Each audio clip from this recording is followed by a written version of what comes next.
Good morning all of you. Welcome you all in a new chapter of class 8 Science Combustion and Flame. आइए आज हम पढ़ते हैं science 8वीं class का चैप्टर 4 कंबशन और फ्लेम के बारे में. आइए देखते हैं इस चैप्टर में क्या कहा गया है. We use different kinds of fuel for various purposes at home, in industry and for running automobiles. हम लोग बहुत सारे फ्यूल्स को यूज़ करते हैं घरों में कुकिंग करने के लिए, इंडस्ट्रीज़ में और ऑटोमोबाइल्स को चलाने के लिए. अब फ्यूल किसे कहते हैं? ऐसी चीज़ें जो कंबस्टिबल हो, जो जल सकता है, उसको हम लोग फ्यूल कहते हैं. Now can you name a few fuels used in our homes? क्या आप कुछ ऐसे फ्यूल्स का नाम बता सकते हैं जो हम अपने घरों में यूज़ कर सकते हैं? क्यों नहीं.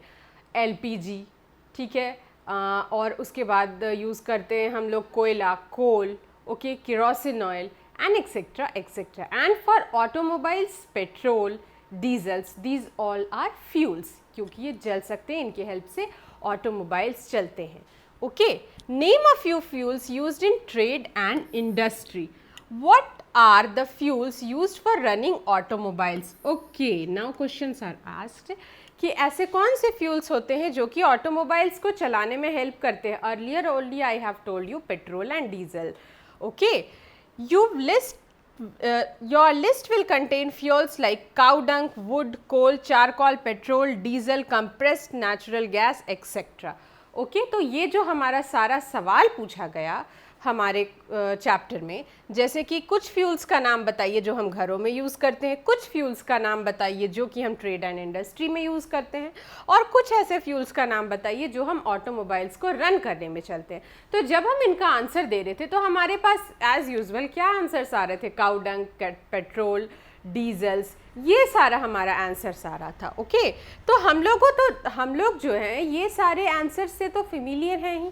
Now what is the difference between burning of a candle and burning of a fuel like coal? Maybe you were able to guess right. Candle burns with a flame whereas coal does not. ठीक है, तो यहाँ पे ये पूछ रहा है कि देखिए, एक कैंडल भी जलता है और एक फ्यूल जैसे कोयला भी जलता है, एक पेपर भी जलता है, ठीक है, लेकिन ये सब में डिफरेंस क्या है? जब हम एक मोमबत्ती यानी कैंडल को जलाते हैं तो वो एक फ्लेम के साथ जलता है. जब भी हम कैंडल जलाएंगे उसके ऊपर एक फ्लेम होता है, लेकिन क्या जब हम कोयला जलाते हैं तो उसके ऊपर एक फ्लेम होता है? No, not at all. जब हम कोयला जलाते हैं तो उसके ऊपर कोई फ्लेम नहीं होता, और इसी फ्लेम के बारे में हम इस चैप्टर में पढ़ने वाले हैं. तो आइए देखते हैं इस चैप्टर में आगे क्या दिया हुआ है. Okay, similarly you will find many other materials burning without a flame. Let us study the chemical process of burning and types of flame produced during this process. Okay, तो आइए अब हम इस चैप्टर में पढ़ते हैं केमिकल प्रोसेस, बर्निंग का जो केमिकल प्रोसेस है उसके बारे में, और टाइप्स ऑफ फ्लेम के बारे में कि किस किस तरह का टाइप्स होता है फ्लेम का.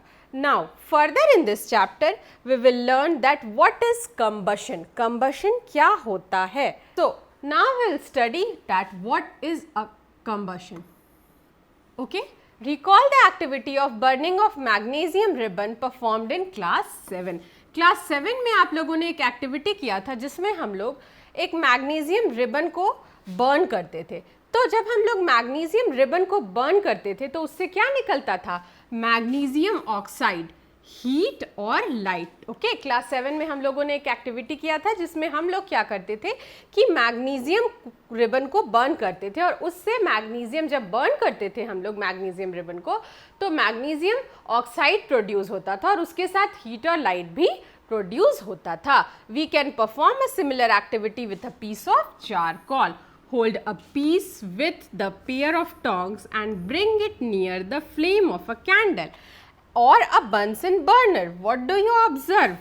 आप क्या ऑब्जर्व करेंगे? देखिए, हम क्या करते हैं, जिस तरह से हम लोग क्लास 7 में मैग्नीशियम रिबन को जलाते थे तो उससे मैग्नीशियम ऑक्साइड प्रोड्यूस होता था, इसी तरह से हम एक चिमटे से चारकोल को पकड़ेंगे, ठीक है, और उस चारकोल को पकड़ के हम क्या करेंगे, एक बर्निंग फ्लेम के पास लाएंगे और वो जलेगा, और इस जलने के प्रोसेस में हम कुछ नोटिस करेंगे. आइए उसी के बारे में पढ़ते हैं. Okay, we find that charcoal burns in air and we know that coal too burns in air. हम जानते हैं कि चारकोल जो है वो एयर में बर्न होता है और जो कोयला होता है वो भी एयर में बर्न होता है. और जब चारकोल और कोल एयर में बर्न होता है तो वो क्या प्रोड्यूस करता है? Carbon dioxide, heat and light. यानी कि चारकोल और कोल दोनों को ही जब हम एयर में जलाते हैं तो क्या वो प्रोड्यूस करता है? Carbon dioxide, heat and light.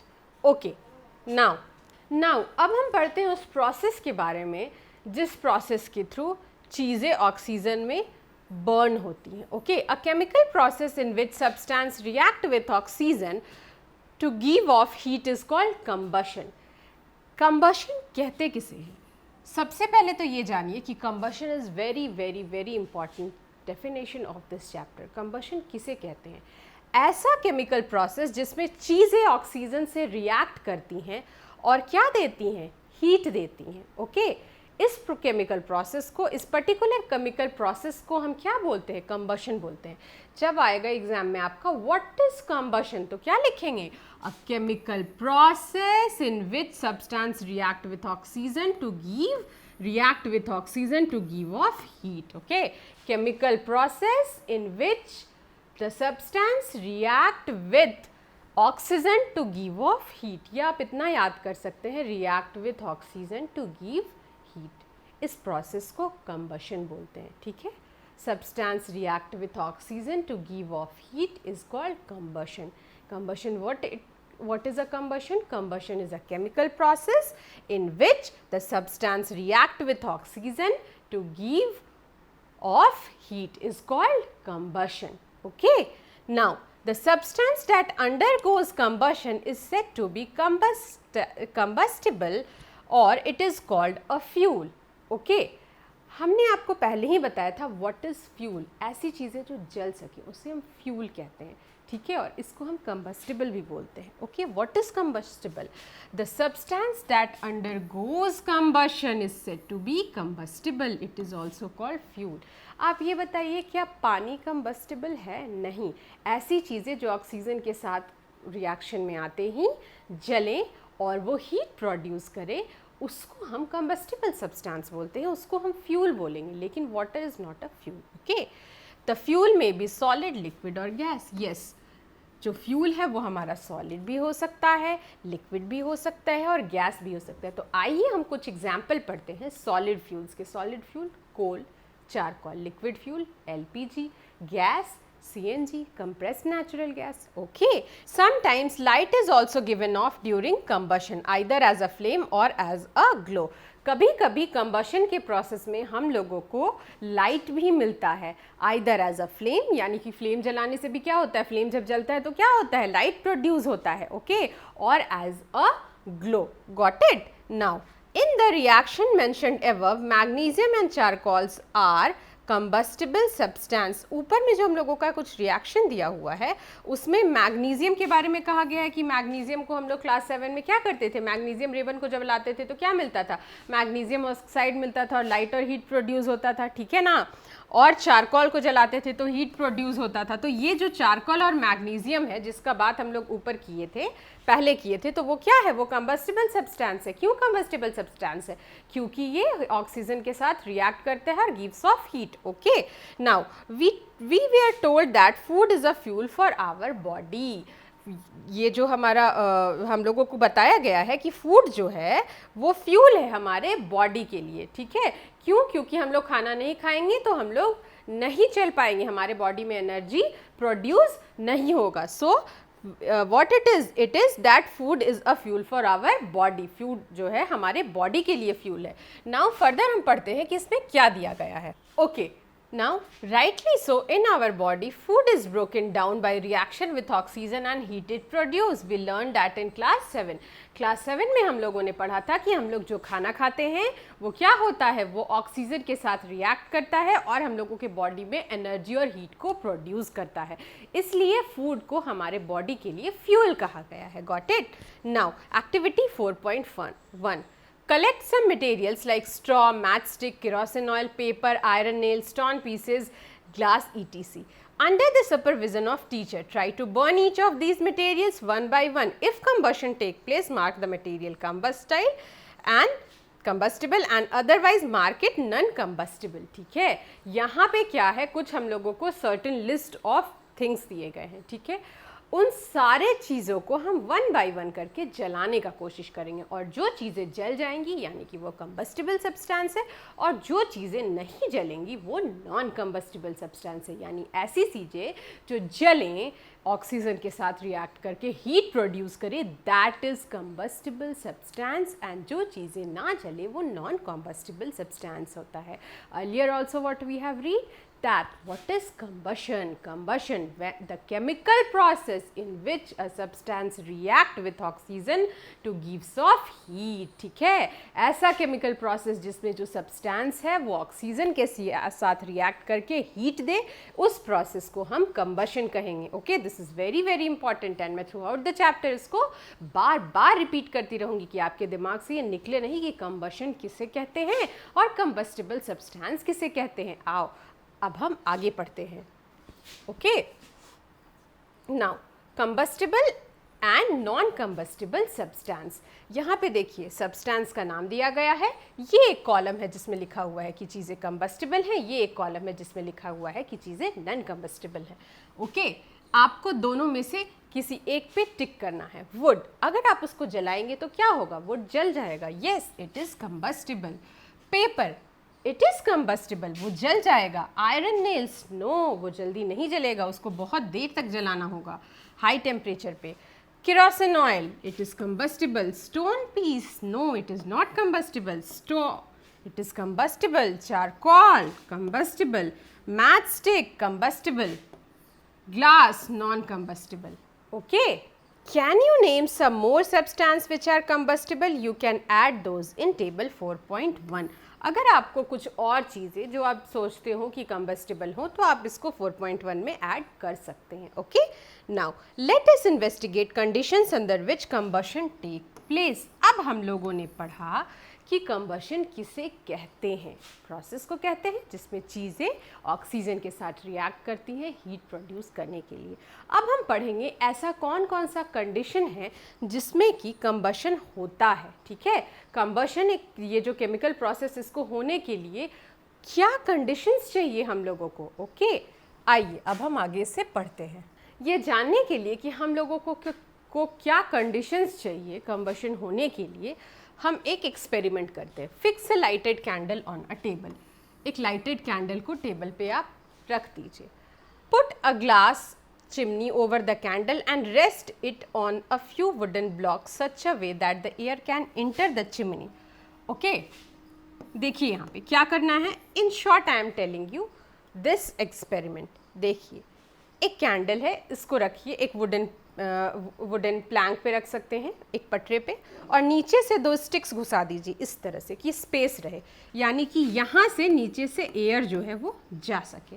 और इसके ऊपर एक ग्लास का वास लगा दीजिए, चिमनी लगा दीजिए. ओके, अब ऐसा कीजिए कि बी सेक्शन में एक और पटरा लीजिए, उसके ऊपर एक मोमबत्ती रखिए और एक चिमनी लगाइए जिसमें कि नीचे से हवा न घुस पाए, बस ऊपर से हल्का फुल्का एयर जाए. ओके, और एक थर्ड कंडीशन लीजिए जिसमें कि एक आप कैंडल को रखिए प्लैंक के ऊपर और मोमबत्ती रखिए और क्या कीजिए कि ऊपर से चिमनी को ढक दीजिए. अब तीनों कंडीशंस में क्या होगा, जब नीचे से एयर पास कर रहा है तो फ्लेम बहुत अच्छे से जलेगा, कैंडल बहुत अच्छे से जलेगा.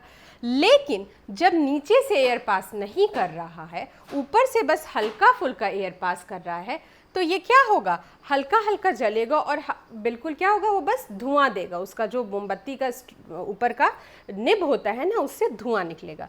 लेकिन जब मोमबत्ती में कहीं से आपको ऑक्सीजन नहीं मिलेगा, कहीं से एयर पास ऑन नहीं होगा, तो वो बिल्कुल ही बुझ जाएगा. ठीक है, इसमें बहुत ए कंडीशन में क्या हो रहा है, ये बहुत अच्छे से जल रहा है. बी कंडीशन में क्या हो रहा है, ये बस फ्लिकर कर रहा है लाइटली. और सी कंडीशन में क्या हो रहा है, मोमबत्ती बिल्कुल ही बुझ गया है. तो इसका मतलब क्या है, क्या कंडीशन हम लोगों को चाहिए कि कंबशन हो. कंबशन होने के लिए एयर का होना, ऑक्सीजन का होना is very very very very important. Okay, हम लोगों को इस एक्सपेरिमेंट से क्या पता चलता है कि कंबशन हो चीज़ें जले, हीट प्रोड्यूस हो, इसके लिए हम लोगों को एयर का होना बहुत ज़्यादा ज़रूरी है. Okay okay, the same thing it is given. We find that for combustion air is necessary. The candle burns freely in case A. In case A, when the air can enter in the chimney from below. In case B, when the air does not enter the chimney from below, the flame flickers and produces smoke. And in case C, the flame finally goes off because the air is not available. मैंने आप लोगों को earlier ही बताया कि case ए में क्या हो रहा है, फ्लेम बहुत अच्छी तरीके से जल रहा है क्योंकि नीचे से एयर हम लोगों को मिल रहा है. लेकिन केस बी में क्या हो रहा है, केस बी में ये हो रहा है कि जो हमारा चिमनी है उसको नीचे से हवा नहीं मिल पा रही है, इसलिए वो फ्लिकर हो रहा है. ठीक है, और सिर्फ स्मोक प्रोड्यूस कर रहा है.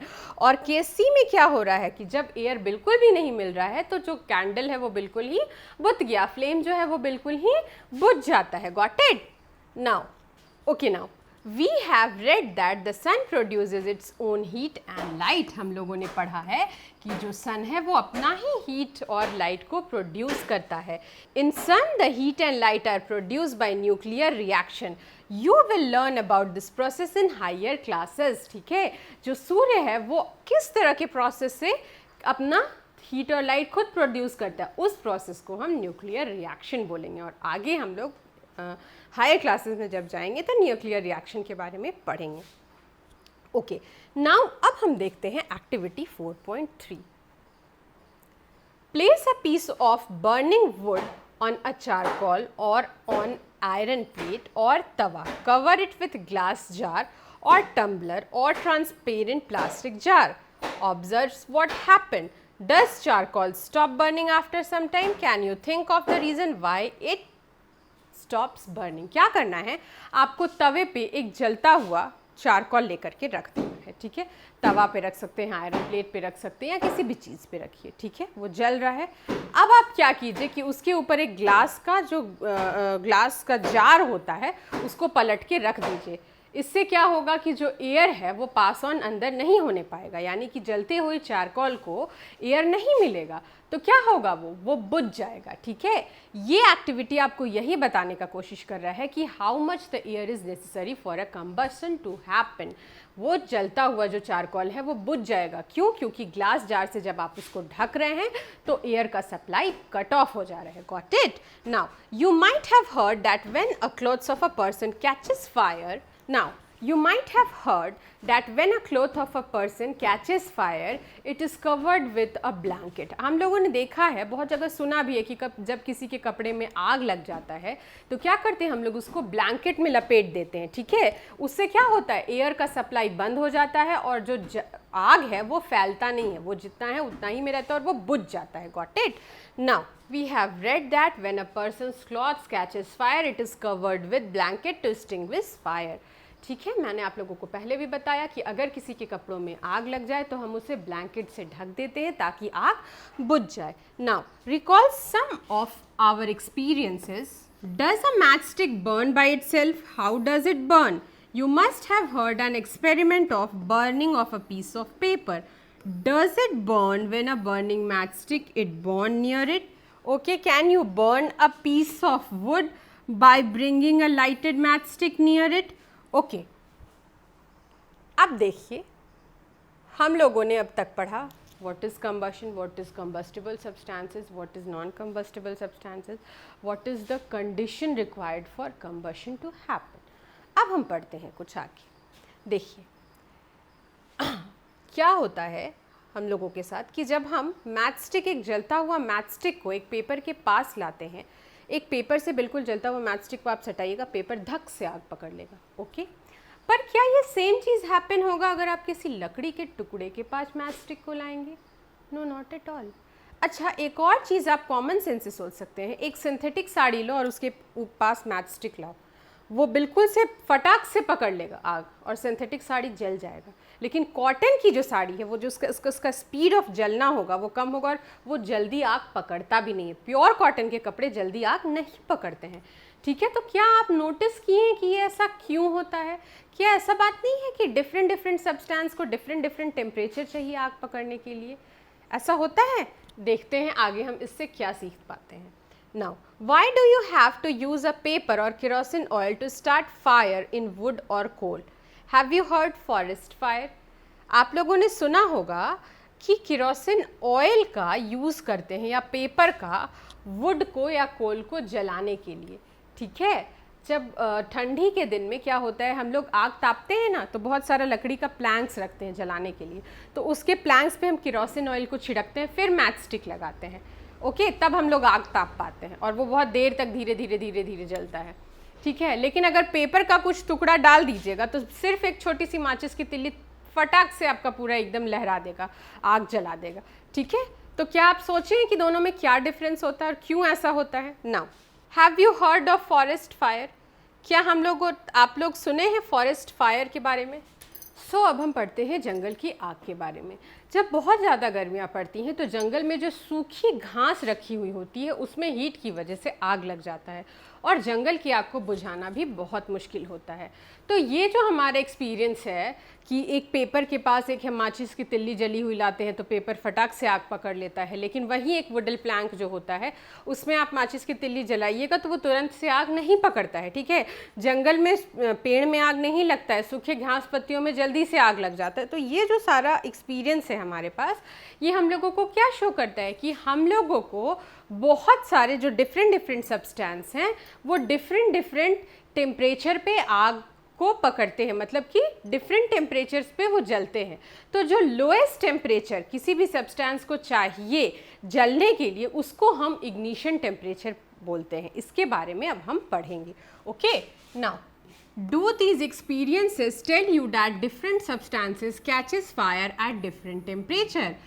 मैंने आप लोगों को बताया ना कि डिफरेंट जो सब्सटेंस होते हैं वो डिफरेंट टेम्परेचर्स पे आग को कैच करते हैं, okay. The lowest temperature at which a substance catches fire is called ignition temperature.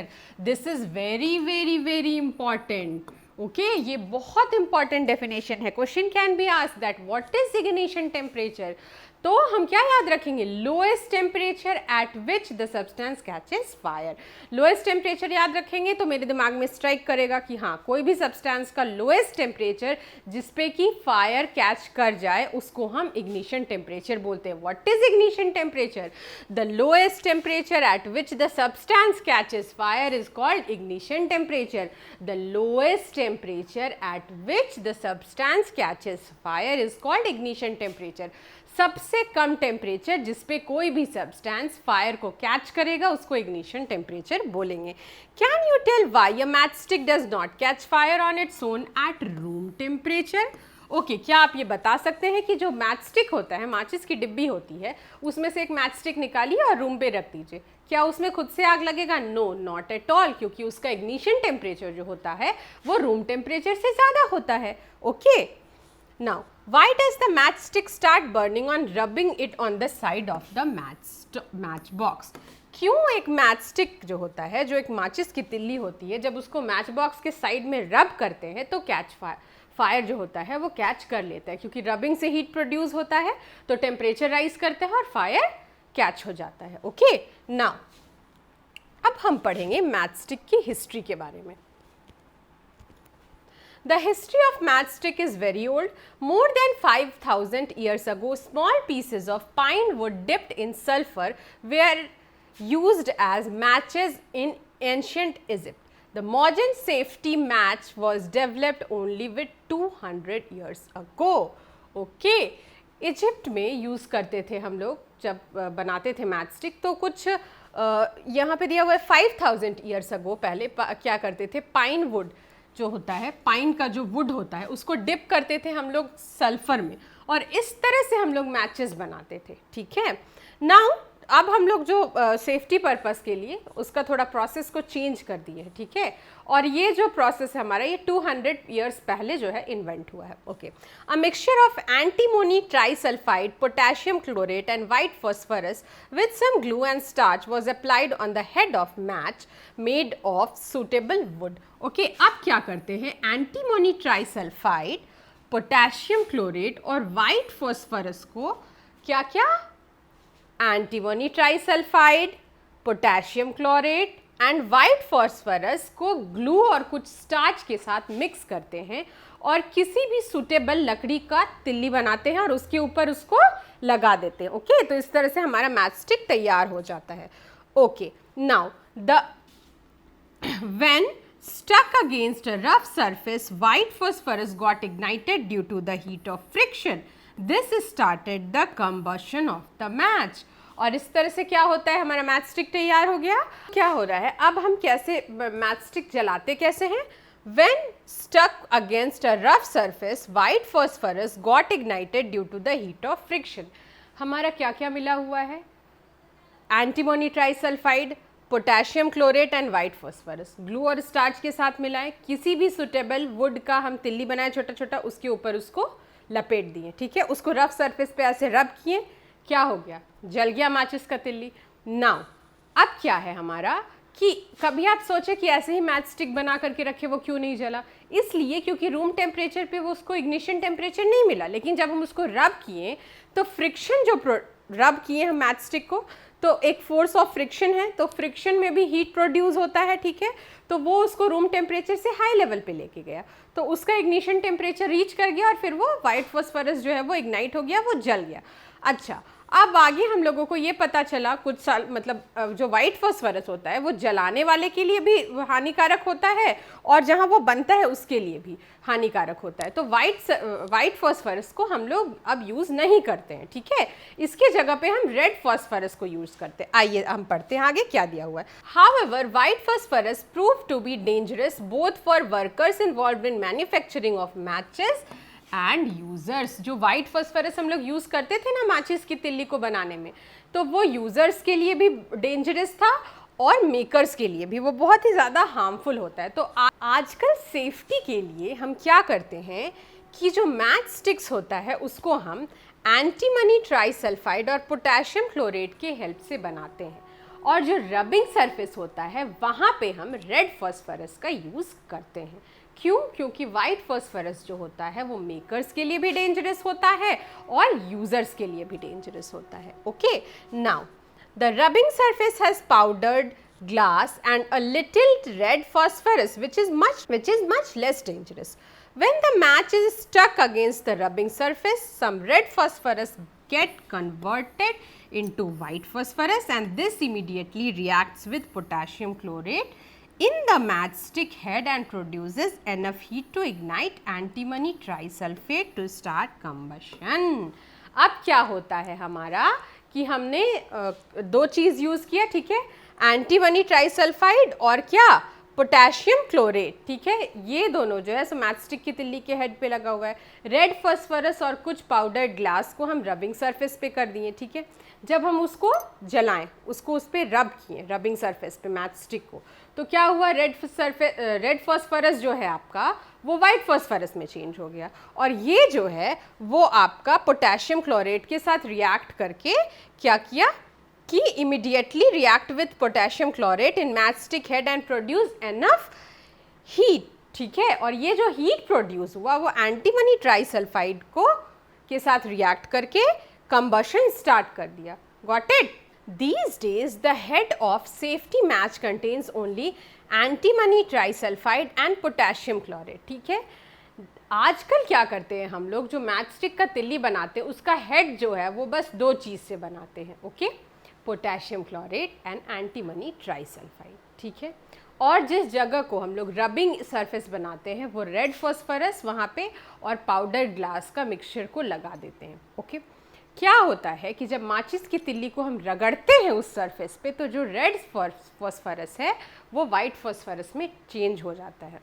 Okay, now this immediately reacts with potassium chlorate in matchstick head, okay, to produce enough heat. और ये क्या करता है, ये जो convert हुआ है white phosphorus में, ये इमीडिएटली रिएक्ट करता है पोटेशियम क्लोरेट के साथ, जो कि एंटीमनी ट्राइसल्फाइड को इग्नाइट कर देता है। ओके ओके, और इससे हमारा कंबशन होता है। I hope you understand. देखिए, हम लोग आजकल माचिस की तिल्ली पे दो चीज़ यूज़ करते हैं, potassium chlorate and antimony trisulphide. ठीक है, रबिंग सरफेस पे रेड फॉस्फोरस यूज़ करते हैं, पाउडर ग्लास यूज़ करते हैं। जब ये दोनों का जो मिक्सचर, जो हेड होता है मैच स्टिक का, उसको हम रबिंग सरफेस पे इस तरह से जलाते हैं, रब करते हैं, तो क्या होता है, रेड फॉस्फोरस वाइट फॉस्फोरस में चेंज हो जाता है और ये रिएक्ट करता है पोटेशियम क्लोरेट के साथ, और ये रिएक्शन जो होता है वो इग्नाइट कर देता है किसको, एंटीमनी ट्राइसल्फाइड को, और इससे कंबशन होता है। Got it? आई होप कि आप लोगों को अब समझ में ये बात आ गई होगी। वाइट फॉस्फोरस का यूज़ हम लोग जो पहले करते थे वो क्यों बंद कर दिए? ये क्वेश्चन कैन बी आस्क्ड कि earlier in matchstick white phosphorus are used but nowadays it has not been used. Why? क्योंकि ये जो वाइट फॉस्फोरस होता था ये बहुत ज़्यादा डेंजरस होता था। रेड फॉस्फोरस भी डेंजरस होता है लेकिन वाइट फॉस्फोरस के कंपैरिजन में काफ़ी कम डेंजरस होता है। ओके, ये था हमारे मैथस्टिक का मेकिंग प्रोसेस जो आजकल हम लोग बनाते हैं, और मैथस्टिक का हिस्ट्री। अब फर्दर हम इस चैप्टर में पढ़ते हैं कि क्या दिया हुआ है। We find that combustible substance cannot catch fire or burn as long as its temperature is lower than its ignition temperature. हमको क्या पता चलता है कि combustible substance जो होता है तब तक आग नहीं लगेगा उसमें जब तक कि वो अपने ignition temperature से lower temperature पे है। फिर से रिकॉल करते हैं, what is ignition temperature? The lowest temperature at which a substance catches fire. ऐसा टेम्परेचर, ऐसा लोएस्ट टेम्परेचर जिस पे कोई भी सब्सटेंस फायर कैच करता है उसको हम इग्निशन टेम्परेचर बोलते हैं। तो ठीक है, कोई चीज़ कंबस्टिबल सब्सटेंस है लेकिन वो तब तक आग नहीं पकड़ेगा जब तक कि उसको इग्निशन टेम्परेचर नहीं दिया जाएगा। Got it? Now, have you ever seen cooking oil catching fire when a frying pan is kept for long on a burning stove? ठीक है, अगर आप क्या कीजिए फ्राइंग, अच्छा आप लोग एक एग्जाम्पल देखे होंगे डेली घर में, कलछुल में मम्मी लोग कुकिंग ऑयल डालती है, सरसों का तेल, और उसमें जीरा का छौंक लगाती है और फिर उसको क्या करती है कि दाल में डालती है। ठीक है, क्या होता है, ऐसे कलछुल होता है, उसके ऊपर हम सरसों का तेल डालते हैं और बिल्कुल से वो आग पकड़ लेता है। क्यों? क्योंकि जो ऑयल होता है वो गर्म हो जाता है और उसको इग्निशन टेम्परेचर मिल जाता है। ओके, और ऑयल के ऊपर आग लग जाता है। आप लोग ये हमेशा देखे होंगे।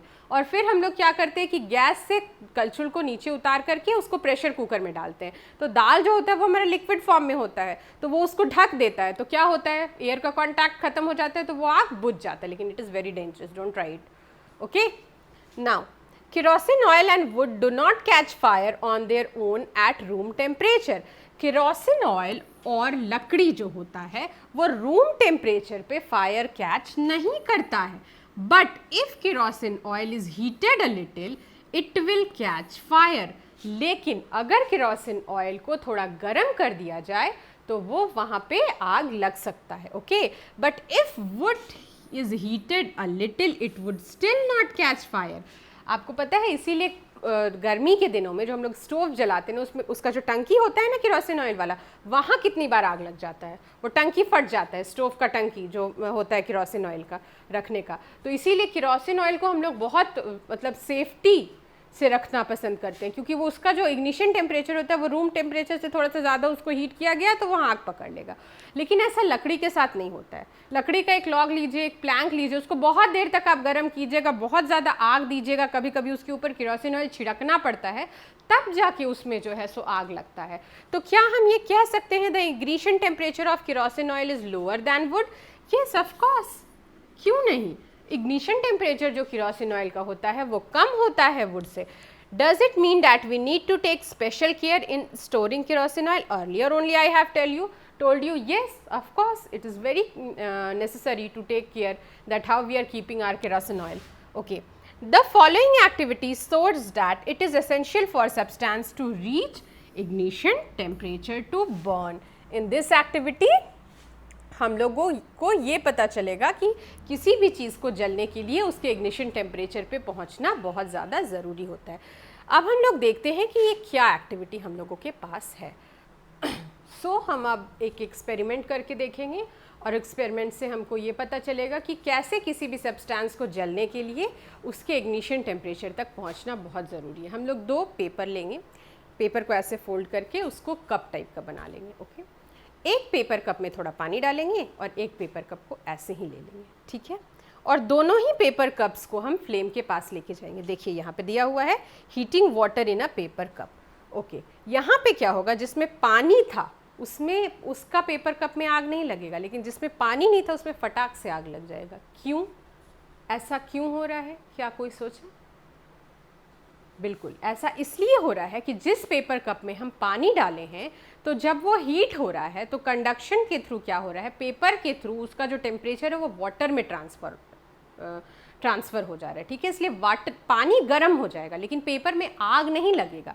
क्यों? क्योंकि वो जो पानी है वो उसके हीट को ले रहा है, ठीक है, और उसको इग्निशन टेम्परेचर तक नहीं पहुंचने दे रहा है जिससे कि उस पेपर कप में आग लगे। लेकिन वहीं दूसरी तरफ ऐसा पेपर कप जिसमें पानी नहीं डाला हुआ है, वो तो अपने हीट को कहीं ट्रांसफ़र नहीं होने दे रहा है, तो वहाँ वो तो फटाक से इग्निशन टेम्परेचर उसको पेपर को तो उसका इग्निशन टेम्परेचर मिल गया, तो वो पेपर कप जल गया, और जिसमें पानी डाला हुआ था वो पेपर कप नहीं जला। Got it? तो इस एक्सपेरिमेंट से हम लोगों को क्या पता चलता है कि how the ignition temperature of a substance is very very important to burn any substance. ठीक है कि कोई सब्सटेंस कंबस्टिबल है, वो जल सकता है, लेकिन जब तक वो अपने इग्निशन टेम्परेचर तक नहीं पहुंचेगा तब तक वो कंबस्टिबल हो तो भी जलेगा नहीं। Now further it is given what happens to the empty paper cup. What happens to the paper cup with water? Does the water in this cup become hot? Yes, of course it will become hot. If we continue heating the cup, we can even boil the water in the paper cup.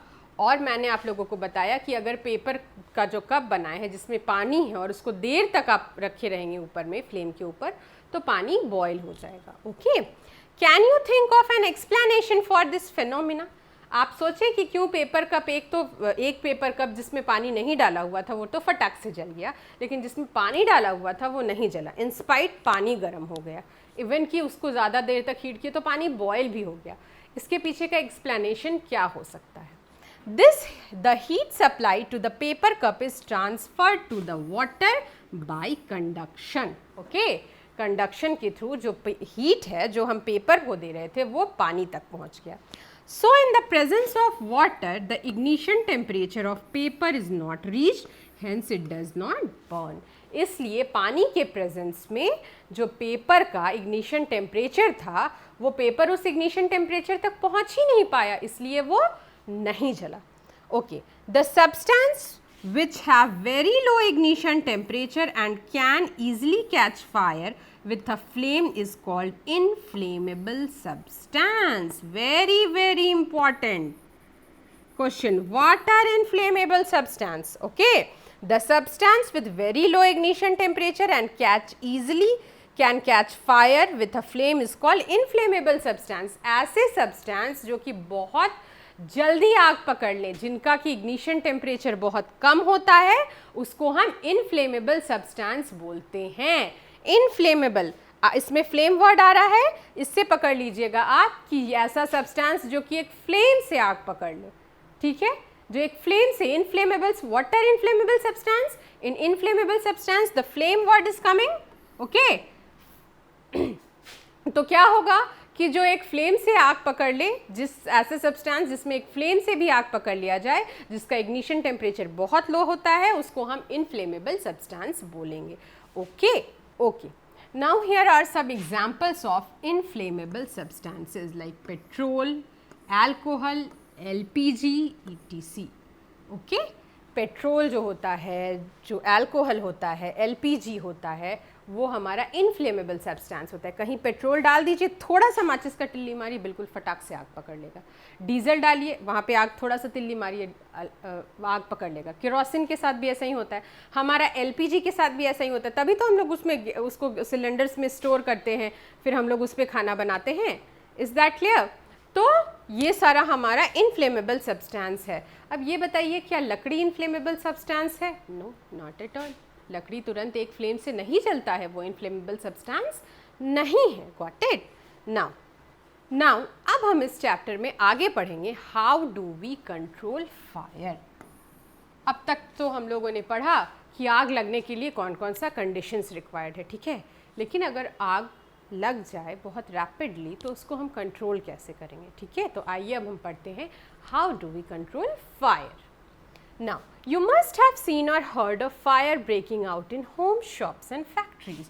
आप लोगों ने सुना होगा कि किस तरह से दुकान में आग लग गई, फैक्ट्री में आग लग गई, घरों में आग लग गई, कभी कभी सिलेंडर्स में भी आग लग जाता है, सिलेंडर फट जाता है. Okay, if you have seen such as accident, write a short description in your notebook. Also share your experience with your classmates. अगर आप लोगों ने ऐसा कुछ देखा है तो अपना एक्सपीरियंस शेयर कीजिए. Let me share my experience. आप लोगों को पता है वट सावित्री के दिन मैं पूजा करी थी और दिए से मेरी साड़ी में आग लग गया. एंड देन वहाँ पे एक पॉट बड़ा सा रखा हुआ था जिसमें गाय पानी पीती है. मैं उस पॉट में बैठ गई तो पानी था तो वो बिल्कुल से बुझ गया. But I have hurt myself a little bit. तो ये मेरा एक्सपीरियंस था. आप लोगों का कुछ एक्सपीरियंस हो तो आप लोग अपने क्लासमेट के साथ शेयर कर सकते हैं और ये भी शेयर कीजिएगा कि आप बचे कैसे हो. Okay, now find out the telephone number of the fire service in your area. If a fire breaks out in your house or in your neighborhood, the first thing to do is to call a fire service. It is important that all of us know the telephone number of fire service. हम लोगों को अपने शहर के fire service का, fire brigadiers का number पता होना चाहिए ताकि कभी कहीं पर भी आग लगे तो हम कॉल करके उनको फटाक से बुला सके. Got it? देखिए यहाँ एक पिक्चर है. एक आदमी है जो कि पानी से इस घर का आग को बुता रहा है. ठीक है, पानी को बहुत प्रेशर के साथ जिस घर में आग लगा है वहाँ पे ये इसको डाल रहा है और आग को बुझाने की कोशिश कर रहा है. अच्छा, कभी आप लोगों ने सोचा है क्या हर आग को पानी से बुझाया जा सकता है? अभी सब कुछ पता चल जाएगा, आगे हम पढ़ते हैं ना इस चैप्टर में. Okay, now does your city town have a fire brigade station? क्या आपके शहर में फायर ब्रिगेड स्टेशन है? When a fire brigade arrives, what does it do? It pours water on the fire. Water cools the combustible substances and so the temperature is brought below its ignition temperature. This prevents the fire from spreading. Got it? क्या होता है कि जब किसी चीज़ में आग लग जाती है तो फायर ब्रिगेड आता है, उसके ऊपर पानी डालता है. पानी डालने से क्या होता है, उसका टेम्परेचर जो होता है वो लो हो जाता है. तो जो चीज़ जल रही है उसका इग्निशन टेम्परेचर क्या हुआ, उसका इग्निशन टेम्परेचर कम हो गया तो पानी क्या हो गया, उसका फायर जो है सो वो फैलेगा नहीं. Got it?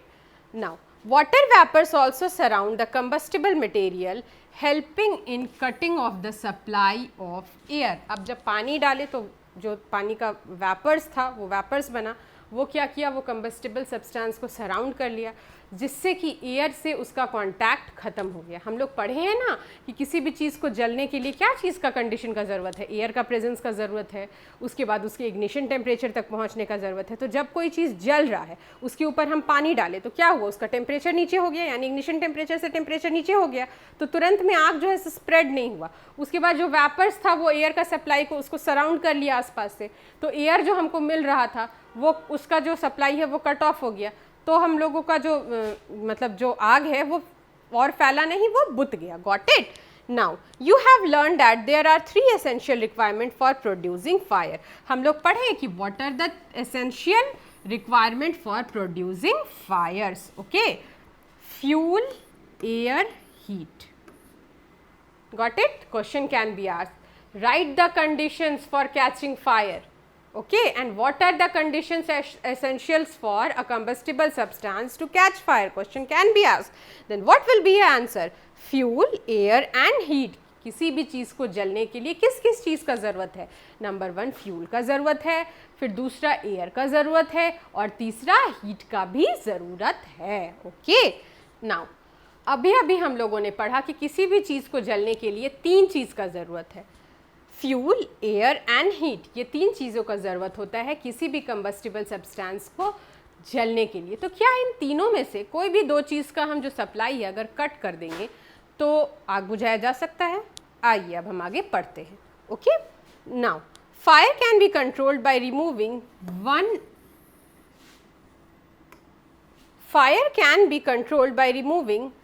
one or more of these requirements. The job of a fire extinguisher is cut off the supply of air or to bring down the temperature of the fuel or both. ठीक है, तो ये जो fire extinguisher होता है इसका क्या काम होता है? सप्लाई, एयर का सप्लाई को रोक देना या उसके टेम्परेचर को नीचे ले आना. देखिए तीन चीज़ों का ज़रूरत होता है किसी भी कंबस्टिबल सब्सटेंस को जलने के लिए, फ्यूल, एयर एंड हीट। अब अगर हम कोई भी चीज़ जल रहा है उसको अगर हमको बुझाना है तो इसमें से कोई एक या दो चीज़ का सप्लाई को कट ऑफ कर देंगे तो क्या हम उस आग को बुझा नहीं सकते हैं? बिल्कुल बुझा सकते हैं। तो आइए अब हम पढ़ते हैं फायर एक्सटिंग्यूशर के बारे में, ठीक है। The most common fire extinguisher is water, but water works only when things like wood and paper are on the fire. ठीक है, पानी बस तब काम करेगा जब वुड या पेपर इस तरह की चीज़ें जल रही हो। जब इलेक्ट्रिकल इक्विपमेंट से आग लगी तो पानी काम नहीं करेगा। Okay, if electrical equipment is on fire, water may conduct electricity and harm those trying to douse the fire. Okay, जब इलेक्ट्रिकल इक्विपमेंट्स से आग लगेगा तो अगर हम पानी से उसको बुझाने का कोशिश करेंगे तो वाटर क्या है? Good conductor of electricity. तो क्या होगा? ऐसे मान लीजिए हम पानी लेकर के उसको बुझाने का कोशिश कर रहे हैं, वो पानी से इलेक्ट्रिसिटी आए और हमको ही हार्म करेगा। जो बुझाने का कोशिश कर रहा है उसी को वो इलेक्ट्रिसिटी हार्म कर सकता है। इसीलिए जब किसी भी तरह का इलेक्ट्रिकल इक्विपमेंट से आग लगे तो हम पानी से उसको नहीं बुझाएंगे। तो फिर बुझाएंगे किससे? आइए आज हम पढ़ते हैं। Okay, water is also not suitable for fires involving in oil and petrol. और जब ऑयल या पेट्रोल से आग लगता है तो भी हम वाटर का यूज नहीं करते हैं। Got it? Does you recall that the water is heavier than oil? क्या होगा? अच्छा, कभी आप लोग सुने हैं कि समुंदर में पानी में आग लग गया? तो जब पानी पूरा जगह में है तो वहाँ आग लगा कैसे? क्यों? क्योंकि पेट्रोल और केरोसिन ऑयल, ये जो ऑयल्स होते हैं ना, ये पानी से हैवियर होते हैं, उसके ऊपर तैरता रहता है। ठीक है, और तेल जो होता है उसमें आग लगा हुआ होता है। पानी नीचे होता है, वो तो ऊपर आ नहीं सकता है क्योंकि उसका डेंसिटी जो है सो ऑयल से क्या है, वो कम है, तो वो नीचे रहेगा। Got it? तो जब पानी से भी आग लगता है ना तो water is not used, so it sinks below the oil and oil keeps burning on the top. कभी आप लोगों ने सुना है कि पानी में आग लग गया? अब सोचिए ज़रा कि पानी में आग कैसे लगता होगा। तो मैं आप लोगों को बताती हूँ। क्योंकि वाटर का जो डेंसिटी होता है वो हैवियर होता है ऑयल से, इसलिए ऑयल ऊपर तैरता रहता है और पानी तो नीचे होता है, इसलिए ऑयल में आग लग जाती है। तो जब पानी में भी आग लग सकता है तो ऑयल्स जब होता है, ऑयल्स के थ्रू जब आग लगती है तो हम वहाँ पे भी पानी का यूज़ नहीं करते हैं। तो फिर अगर ऑयल से आग लगे, इलेक्ट्रिकल इक्विपमेंट्स के थ्रू आग लगे, तो हम उस आग को बुझाएंगे कैसे? बिल्कुल, उसको हम बुझाएंगे CO2 के हेल्प से। Got it? And electrical equipments and inflammable materials like petrol, carbon dioxide is the best extinguisher. Okay, जब कहीं पर भी आग इलेक्ट्रिकल इक्विपमेंट से लगे या inflammable materials like petrol, diesel, ये सब से लगे तो CO2 जो होता है वो बेस्ट एक्सटिंग्यूशर होता है। अभी जो मैं आप लोगों को पढ़ाने जा रही हूँ ये बहुत बहुत इंपॉर्टेंट है और NCERT का बैक क्वेश्चन में भी दिया हुआ है कि why CO2 is use to extinguish electrical equipments fire and fires which are caused due to the inflammable substance. So here is the answer. क्या है? CO2 being heavier than oxygen covers the fire like blanket. Since the contact between the fuel and oxygen is cut off, the fire is controlled. The added advantage of CO2 is that in most cases it does not harm the electrical equipment. मतलब कि अगर बिजली से आग पकड़ लिया तो हम क्या करेंगे? प्रेस करते हैं और पूरा CO2 गैस को उस पर्टिकुलर एरिया में फैला देते हैं। तो उस पर्टिकुलर एरिया में CO2 का अमाउंट ज़्यादा हो गया तो ऑक्सीजन का सप्लाई कट ऑफ हो गया तो क्या होगा? आग बुझ जाएगा। Got it? Now how do we get the supply of carbon dioxide? It can be stored in high pressure as a liquid in cylinders. In what forms? LPG is stored in the cylinders. ठीक है, fire extinguisher का छोटा छोटा cylinders आता है, आप देखे होंगे स्कूल्स में, हॉस्पिटल्स में ऐसा रखा हुआ रहता होगा। ठीक है, तो उसमें कुछ नहीं होता है, उसमें CO2 गैस भरा हुआ होता है ताकि जब आग लगे तो हम उसको प्रेस करके CO2 गैस पूरे एरिया में फैला सके जिससे कि आग बुझ जाए। Got it? CO2 expands enormously in volume and cools down, so it not only forms a blanket over the fire, it also brings down the temperature of the fuel. क्या होता है कि जब हम CO2 गैस को press करते हैं तो उस पूरे एरिया के टेम्परेचर को भी वो क्या करेगा, कूल डाउन कर लेगा, जिससे जो चीज़ जल रही है उसका इग्निशन टेम्परेचर लोअर डाउन हो जाएगा और आग बुझ जाएगा. Got it? Now that is why it is an excellent fire extinguisher. Question can be asked, why it is said that CO2 is an excellent fire extinguisher? What will be the answer? The answer will be क्योंकि CO2 is enormously spreads out and cools down the environment, and hence it cuts the supply of oxygen. Okay, that's why it is an excellent fire extinguisher. Okay, extinguisher. Another way to get CO2 is to release lot of dry powder of chemical like sodium bicarbonate, baking soda or potassium bicarbonate. Near the fire these chemical gives off CO2. Okay और दूसरा CO2 CO2 produce करने का क्या तरीका है, कहीं आग लग गया हो, आपको क्या करना है, बेकिंग सोडा का जो पाउडर है छिड़क दीजिए, आग के पास ये जाएगा तो क्या करेगा, CO2 गैस प्रोड्यूस करेगा, CO2 गैस प्रोड्यूस होगा, क्या होगा, टेम्परेचर लोअर डाउन होगा, जो चीज़ जल रहा है उसका इग्निशन टेम्परेचर डाउन होगा और क्या होगा, आग बुझ जाएगा. आई होप कि आप लोगों को समझ में आ गया होगा कि why it is said that CO2 is a excellent fire extinguisher. Can you answer now? इसलिए क्योंकि ये क्या करता है, ऑक्सीजन के सप्लाई को कम कर देता है, इससे टेम्परेचर लोअर डाउन हो जाता है, जिससे कि जो हमारा इग्निशन टेम्परेचर है वो नीचे आ जाता है और जलने वाली जो चीज़ है वो उसका जो आग है वो बुझ जाता है. Got it? नाउ सो आइए अब हम पढ़ते हैं टाइप्स ऑफ कंबशन के बारे में. बेसिकली हमारे पास 3 टाइप्स ऑफ कंबशन होता है, रैपिड कंबशन, स्पॉन्टेनियस कंबशन और एक्सप्लोजन. ठीक है, आइए अब हम पढ़ते हैं combustion. what are the types of combustion? Bring a burning matchstick or a gas lighter near a gas stove in a kitchen. Turn the knob of the gas stove. What do you observe?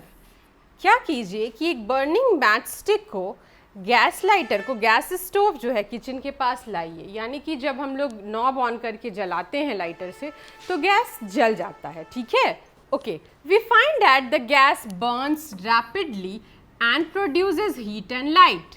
क्या होता है कि हम अपने kitchen में जब gas का burner को ऑन करते हैं और लाइटर से हम उसको जलाते हैं, हीट देते हैं, तो फिर क्या होता है कि रैपिड कंबशन होता है, यानी कि हीट और लाइट प्रोड्यूस होता है. तो इसको हम कहते हैं rapid combustion. Okay, there are substance like phosphorus which burn at room temperature.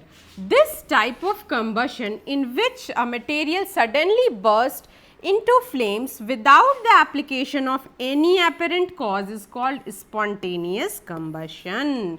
Look, this is very important. What is rapid combustion and what is spontaneous combustion? Rapid combustion में क्या होता है कि जो हीट और लाइट है वो rapidly होता है, यानी कि जैसे फॉर एग्जांपल हम लोग गैस का बर्नर ऑन करके लाइट जलाते हैं, लेकिन रैपिड कंबशन में हमको बाहर से हीट देना पड़ता है. ठीक है, ओके. नाउ स्पॉन्टेनियस में हमको बाहर से एक्सटर्नल हीट कुछ भी नहीं देना पड़ता है, स्पॉन्टेनियसली होता है, अचानक से होता है. जैसे कि अगर हम फॉस्फोरस को क्या करेंगे कि अगर हम फॉस्फोरस को रखते हैं रूम टेम्परेचर पे तो वो क्या होता है, बर्न हो जाता है. ठीक है, वो रूम ही टेम्परेचर पे बर्न होता है. हम ये देखते हैं, we find that the gas burns rapidly and produces heat and light. Such combustion is called rapid combustion. हम क्या देखते हैं कि जब हम किचन में गैस का नॉब को ऑन करते हैं तो और उसके बाद लाइटर जलाते हैं तो गैस जो जो हीट और लाइट होता है वो प्रोड्यूस होता है रैपिडली. इस तरह के कंबशन को हम रैपिड कंबशन बोलेंगे. और स्पॉन्टेनियस कंबशन किसको बोलते हैं, जिसमें हीट और लाइट स्पॉन्टेनियसली जो होता है वो निकलता है और उसके लिए हम एक्सटर्नल हीट प्रोवाइड नहीं करते हैं. The example is phosphorus.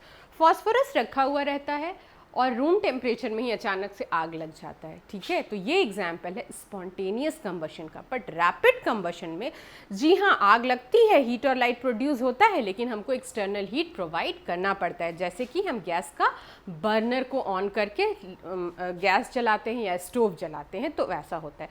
Third type of combustion होता है हमारा एक्सप्लोजन। आइए अब हम एक्सप्लोजन के बारे में पढ़ते हैं। Before reading about the explosion, here it is given something, let us read it. Okay, let's have a look on it. Spontaneous combustion of coal dust has resulted in many disastrous fire in coal mines. Spontaneous forest fires are sometimes due to the heat of the sun due to the lightning strikes. However, most of the forest fire are due to carelessness of human beings. क्या होता है spontaneous combustion का? और भी बहुत सारे example है। For example, जंगल में आग लगना। मैंने आप लोगों को बताया था ना अर्लियर ऑल्सो कि गर्मी के दिनों में क्या होता है, सूखा घास का तिनका वगैरह रखा रहता है और धक से बिल्कुल एकदम अचानक से स्पॉन्टेनियसली आग लग जाता है।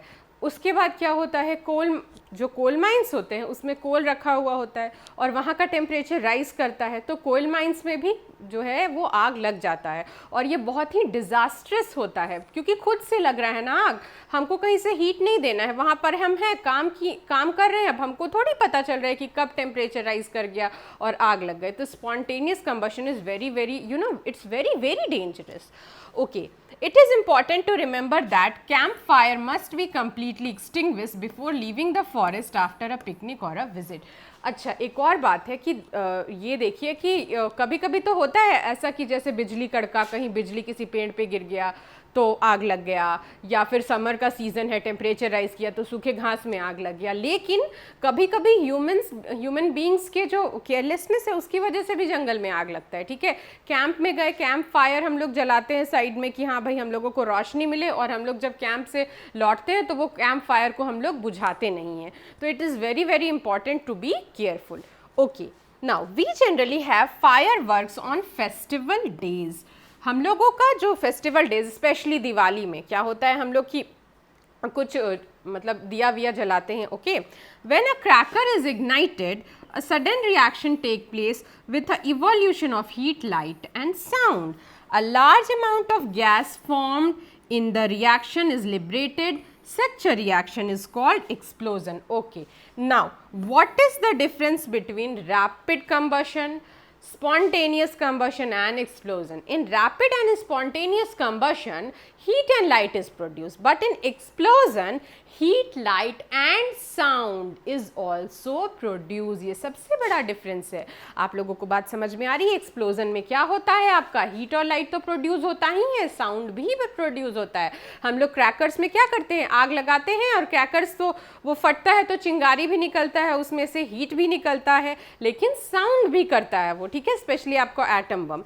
नाउ कभी कभी हम लोगों को क्या होता है कि कुछ क्रैकर्स ऐसे होते हैं जिसमें कि लाइट मैचस्टिक का यूज़ नहीं करना पड़ता, उसको बस जैसे कि आलू बम एक होता था तो उसको ऐसे ज़मीन पे पटकते हैं तो स्ट्राइक से भी वो एक्सप्लोड का आवाज़ करता है। तो ऐसे भी ज़रूरी नहीं कि एक्सप्लोजन के लिए आपको हमेशा मैचस्टिक का यूज़ करना पड़े या एक्सटर्नल हीट आपको देना पड़े। कभी कभी ऐसा होगा कि आप उसको स्ट्राइक भी कीजिएगा तो ऊपर का प्रेशर से भी, स्ट्राइक से या एक्सटर्नल प्रेशर से भी एक्सप्लोजन होता है। Now explosion can also take place if pressure is applied on the cracker. चुटपुटिया बटन में भी ऐसे ही होता था कि छोटा छोटा होता था, इस तरह का होता है, आप लोग भूल गए हो तो ऐसा ऐसा बिंदु बिंदु होता है, और क्या करते हैं हम लोग, उसको एक पिस्टल रहता था उसके बीच में रखते थे और ऐसे प्रेशर अप्लाई करते थे तो वो जो छोटा छोटा बिंदु रहता है तो चट चट चट चट आवाज़ करता था, ओके, लाइटनिंग के साथ। तो that is also an example of explosion. Now ये तो हो गए टाइप्स ऑफ कंबशन के बारे में बात। अब आइए हम पढ़ते हैं फ्लेम के बारे में। फ्लेम किसे कहते हैं? ओके, फ्लेम यानी कि लौ। कभी आपने मोमबत्ती तो जलाई होगी, आपने लौ देखा होगा, ठीक है। जब आप गैस जलाते हैं तो फ्लेम बर्न होता है, पर क्या चारकोल जब जलाया जाता है, कोयला जलाया जाता है तो भी फ्लेम आता है? No, not at all. अब आइए हम फ्लेम के बारे में पढ़ते हैं। Observe an LPG flame. Can you tell the colour of the flame? Bluish होता है। और एक और बात बता देती हूँ, अगर एलपीजी फ्लेम जो हम लोग गैस जला रहे हैं वो ब्लू कलर का है तो मतलब समझिए कि आपका गैस का जो पास ऑन हो रहा है वो सिस्टम पूरा बहुत अच्छा है। अगर रेडिश जल रहा है तो आप अलर्ट हो जाइए कि कहीं आपका जो गैस है वो अच्छे से नहीं आ रहा है, मतलब बर्नर तक नहीं आ रहा है, कहीं से वो लीक हो रहा है, तो प्लीज़ इसको चेक इट ऑन कीजिए। Okay, now what is the colour of candle flame? Candle flame का कलर क्या होता है? फर्दर मैं आपको बिल्कुल अच्छे से बताऊंगी, पर हल्का वो येलोइश और रेड के मिक्सचर का होता है, आउटर पोर्शन तक जो आता है। Recall your experience of burning a magnesium ribbon in class 7। आप अपना एक्सपीरियंस रिकॉल कीजिए, याद कीजिए मैग्नीशियम रिबन जो क्लास 7 में हम लोग एक्सपेरिमेंट किए थे उसका। If you do not have experience of burning remaining items of in table 4.2 you can do that now. अगर आपको एक्सपीरियंस नहीं है तो यहाँ पर दिया हुआ है कुछ मटेरियल्स के बारे में, और उससे आप जला करके ये देख सकते हैं कि कौन से मटेरियल्स को जलाने पर फ्लेम हो रहा है और किस मटेरियल को जलाने पर फ्लेम नहीं होता। ओके, नाउ कैंडल को जलाते हैं तो इट फॉर्म्स फ्लेम, मैग्नीशियम को जलाते हैं इट फॉर्म्स फ्लेम, कैम्फर को जलाते हैं it forms flame, kerosene stove को जलाते हैं तो फ्लेम फॉर्म होता है, बट चारकोल को जलाते हैं तो फ्लेम जो है वो फॉर्म नहीं होता है। यानी कि candle, magnesium, Kapoor, kerosene stove ये सब को जलाते हैं तो फ्लेम बनता है, लेकिन जब हम चारकोल को जलाते हैं और कोल को भी जलाएंगे तो फ्लेम नहीं बनेगा। Got it? और आप किसी कपड़े को भी जलाइएगा तो फ्लेम बनेगा। आ रहा है बात समझ में? कपड़े को भी जलाइएगा ना तो फ्लेम बनता है। देखिए यहाँ फिगर 4.8 में दिया है colour of a candle flame and flame of a kitchen stove. यहाँ पे किचन के स्टोव का फ्लेम दिखाया जा रहा है और कैंडल का फ्लेम दिखाया जा रहा है। अब यहाँ पे आ जाइए फिगर 4.9। फिगर 4.9 में आप देख सकते हैं कि फ्लेम है flame of kerosene lamp, candle and Bunsen burner. ये तीन चीज़ है। ये देखिए लैम्प का फ्लेम है, ये कैंडल का फ्लेम है और ये बर्नर का फ्लेम है। ये तीनों का ही कलर अलग अलग है और इन तीनों का फ्लेम का जो फ्लेम है, लॉ है, उसका स्ट्रक्चर भी अलग है। Got it? तो चलिए अब हम पढ़ते हैं स्ट्रक्चर ऑफ फ्लेम, यानी कि फ्लेम का स्ट्रक्चर कैसा होता है। Light a candle, hold a 4-5 centimeter long thin glass tube with a pair of tongs and introduce its one end on the dark zone of a non-flickering candle flame। आप जब flame जलाइएगा ना अगरबत्ती का, मोमबत्ती का, देखिए ये मान लीजिए ये मोमबत्ती हो गया, ये इसका क्या हुआ, एक बत्ती हो गया और ये इसका फ्लेम हो गया। तो ये जो ब्लैक पोर्शन है ये इनर मोस्ट पोर्शन है। तो हम लोगों को क्या कह रहा है कि एक आप ग्लास ट्यूब लीजिए और ये जो डार्क पार्ट है वहाँ पे इसको लगाइए। कुछ देर के बाद क्या होगा कि यहाँ पर भी हल्का हल्का फ्लेम बनेगा। अब ऐसा क्यों होगा इस एक्टिविटी से पता चलेगा।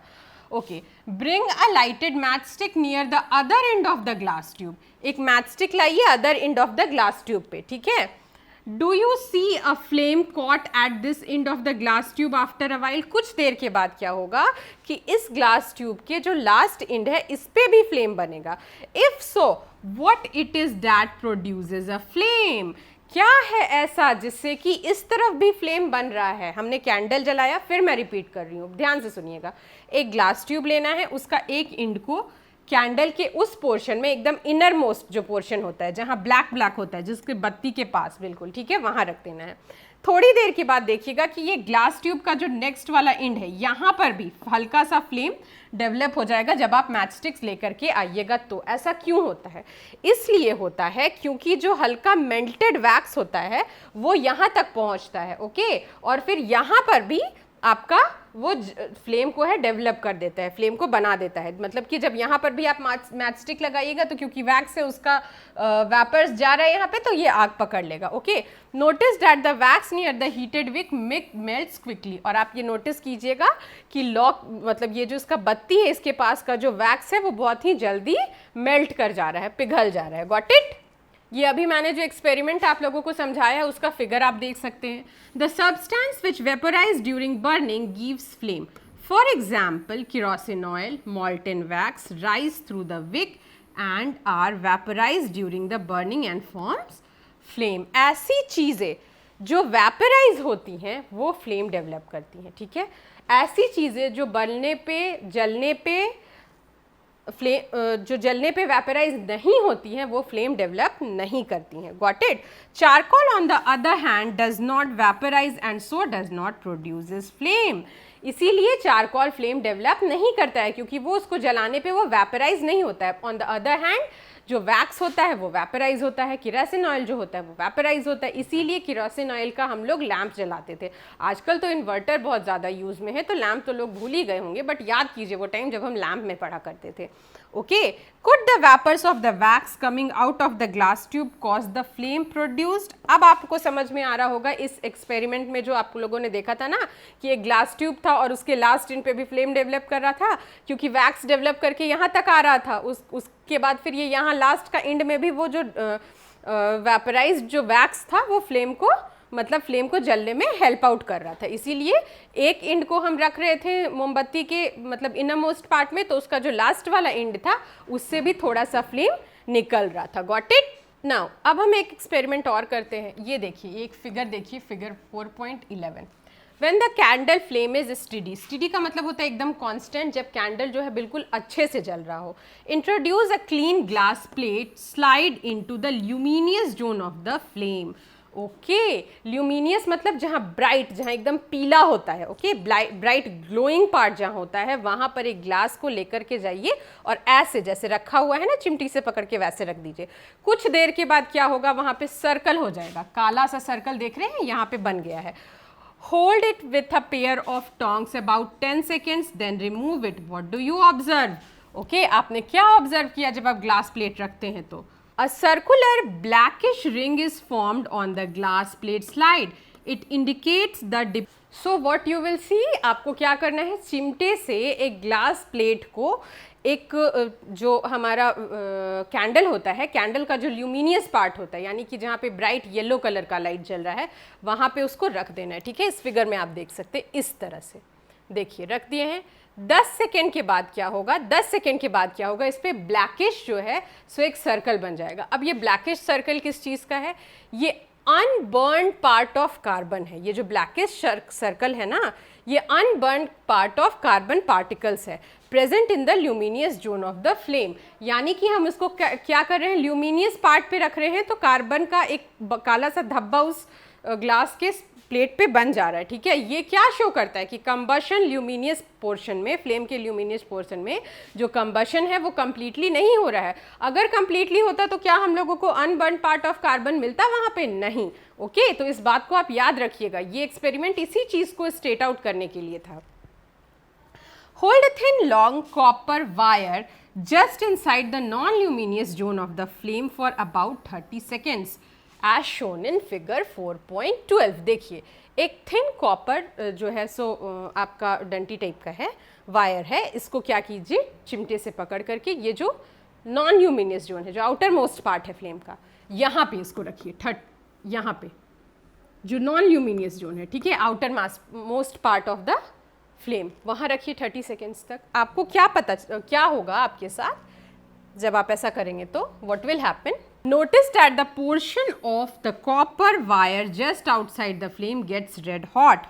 Does it indicates that the non-luminous zone of the flame has a high temperature?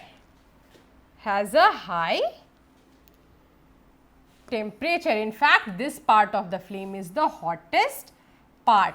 Okay. तो आप क्या देखिएगा, जब कॉपर वायर को नॉन ल्यूमिनियस फ्लेम के, जहाँ पर बहुत ज़्यादा जो फ्लेम है वो नॉन ल्यूमिनियस है, बहुत ज़्यादा ग्लोइंग और शाइनी नहीं है, 30 सेकेंड्स तक रखिएगा तो वो बिल्कुल रेड हॉट हो जाएगा, मतलब बहुत गर्म हो जाएगा। तो ये इस बात को स्टेट आउट करता है कि ये जो बाहर का पोर्शन होता है, जो नॉन ल्यूमिनियस पोर्शन होता है फ्लेम का, वो हॉटेस्ट पार्ट होता है। ठीक है, अब हम पढ़ते हैं स्ट्रक्चर ऑफ फ्लेम के बारे में और किस तरह का, ये बहुत इंपॉर्टेंट है। This figure is very important, आपको एग्जाम में बनाने आएगा और इसके बारे में बिल्कुल आपके दिमाग में क्लियर कट होना चाहिए। मैं आप लोगों को इस तरह से पढ़ाऊंगी कि अभी मेरे पढ़ाने से ही आप लोगों को समझ में आ जाएगा। Got it. सबसे पहले देखिए 3 पार्ट्स होता है एक फ्लेम का, एक होता है इनर मोस्ट पार्ट, एक होता है आपका मिडिल पोर्शन और एक होता है आउटर मोस्ट पार्ट। अब देखिए एक चीज़ याद रखिएगा, BYB, it is colour of flame मैं बता रही हूँ। सबसे पहले हम आते हैं ये जो यहाँ पे इनर मोस्ट पार्ट है, ये ब्लैक कलर का होता है। ओके, ये ब्लैक कलर का होता है। ओके, ये ब्लैक कलर का होता है। यहाँ पे कंबशन बिल्कुल नहीं होता है। Got it? यहाँ कंबशन बिल्कुल नहीं होता है, और इसलिए ये जो होता है ये इस मतलब inner most zone of unburn wax होता है, और ये जो होता है ना, ये इनर मोस्ट पार्ट, यहाँ पे कंबशन बिल्कुल नहीं होता है, इसलिए ब्लैक कलर का भी होता है। ये होता है मॉडरेट जोन, और ये मॉडरेट जो होता है यहाँ पे पार्शियल कंबशन होता है, ठीक है, आधा कंबशन होता है आधा नहीं होता है, इसको येलोइश पार्ट बोलते हैं। और यहाँ पे मॉडरेट हीट भी होता है, लेकिन आउटर मोस्ट पार्ट जो होता है यहाँ कंप्लीट कंबशन होता है, ये ब्लू कलर का होता है, and this outermost part is the hottest part. So सबसे पहले हम पढ़ते हैं, आउटर मोस्ट पार्ट सबसे ज़्यादा हॉट होता है, पूरा कंबशन होता है। इनर जो मिडिल पार्ट होता है वहाँ पे मॉडरेट कंबशन होता है, वहाँ का टेम्परेचर भी मॉडरेट लेवल पे होता है। जो सबसे इनर मोस्ट पार्ट होता है वहाँ पे कंबशन बिल्कुल नहीं होता है, वहाँ हीट भी जो होता है वो कम होता है, ठीक है। What is the colour of inner most part? Black. Okay, what is the colour of middle part? Yellow. Okay, middle part जो होता है वो येलो कलर का होता है। और what is the colour of outer part? It is of blue colour. Blue, yellow, black. Blue is outer most part, yellow is moderate part, and black is inner most part, ठीक है। अब luminous का मतलब होता है चमकीला। जब भी आपके एग्जाम में आए तो फ्लेम का एकदम आंख बंद करके याद कर लीजिएगा कि कैंडल का फ्लेम कैसा दिखता है। तो जो शाइनी पार्ट होता है वो क्या होता है? वो मॉडरेट पार्ट होता है। मॉडरेट पार्ट शाइनी होता है तो वो ल्यूमिनियस पार्ट हो गया। आउटर मोस्ट पार्ट जो होता है वो नॉन ल्यूमिनियस पार्ट होता है। तो आपसे क्वेश्चन ऐसे भी पूछ सकता है, state which portion of flame is a luminous portion? So middle portion is a luminous portion. Okay, state which portion of flame is non-luminous portion? So outermost part of the flame is non-luminous portion. Got it? Now further अब हम देखते हैं कि क्या बोल रहा है। Goldsmith यानी कि सुनार लोग को देखे है ना, एक पाइप रहता है उनके पास, और वो जो मोमबत्ती का फ्लेम होता है उसको इस तरफ आपका कुछ गहना रहता है, और बार बार उस फ्लेम को क्या करते हैं, उस गहने पे या गोल्ड या सिल्वर की किसी चीज़ पे बार बार उसको वहीं पे एकदम से हिट ऑन करते हैं कि वो जो फ्लेम है वो बार बार उस चीज़ पे जाए, उस गहना पे या उस गोल्ड पे, उस सिल्वर पे, उसको मेल्ट कराने के लिए, ठीक है।